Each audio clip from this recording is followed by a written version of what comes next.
هنوز داخل صف ایستادن، با نوار کاس خاطر میسازن. 70 ها به فکر فلسفه همیشه میگن صبر کن بابا نبا. 90 ها فقط داخل گوشی غره هستن، عشقشون داخل ستوری میسوزه. ولی ما نسل آتیشیم، با یه خنده دنیا رو میدوزیم. ما نسل 80یم، عاشق میشیم زود روک پرونو خوش میدیم، ولی پاکیم از دروغ با بازی دورو.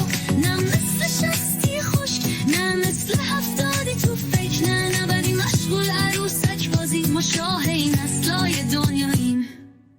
60 ها میگن ما سختی دیدیم، باشه قبول علی شادی ندیدیم. 70 ها نیمه رو موندن، ما آخر خط پرچم رساندیم.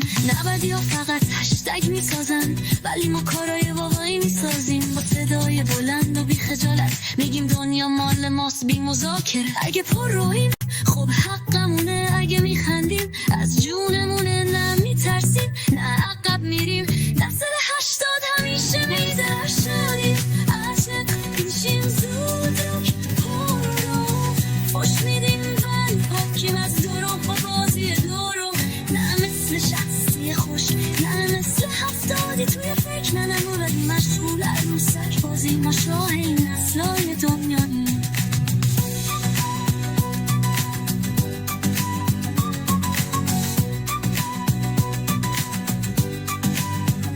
نسل 80یم، عاشق میشیم زود روک پرونو فش میدیم، ولی پاکیم از دروغ و بازی دورو.